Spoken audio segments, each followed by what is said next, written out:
There was a very famous author named David, who had written quite a few best-selling horror novels. All of the critics praised his talent for plot twists and surprise endings. He received a large amount of fan mail every day, and some budding authors even sent him manuscripts in the hopes that he would help them get their work published. While David took pleasure in responding to letters from his fans, he took even more pleasure in stealing the ideas of amateur writers. If he came across a manuscript with a great idea for a scary story, he would use it in one of his own books and deny the author any credit.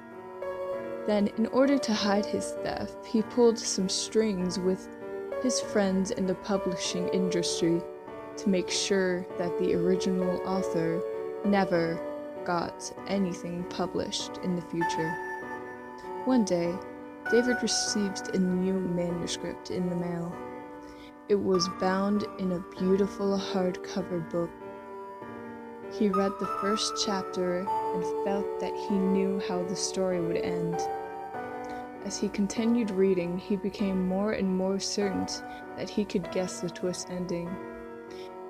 It was growing late, but he wanted to finish reading the manuscript to see whether or not he was right.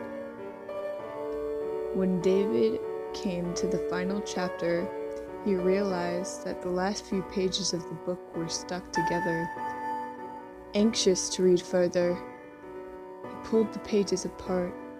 He felt increasingly tired, but he still kept reading.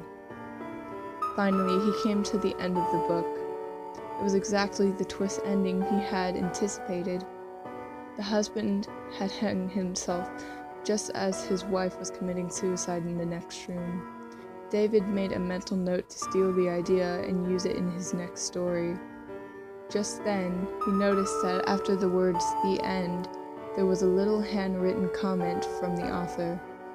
It read, "I already know that you're planning to steal the ideas in this story. I know because you did the exact same thing to me last time I sent you a manuscript. You published it under your own name and didn't give me any credit. You ripped me off and blacklisted me in the industry. Nobody will accept my novels anymore, and I will never again be able to publish anything I write. You have ruined my life, and now I'm going to have my revenge. You had to pull apart the back pages in order to read this, didn't you? Well, those pages contained poison, arsenic, to be precise. Are you feeling tired? That's normal. It's one of the symptoms of arsenic poisoning. Soon your heartbeat will get slower and slower until it eventually stops permanently. Don't bother trying to call an ambulance. You'll be dead before they arrive. You have already been exposed for it too long. Goodbye, David." Some twist endings can be very hard to predict.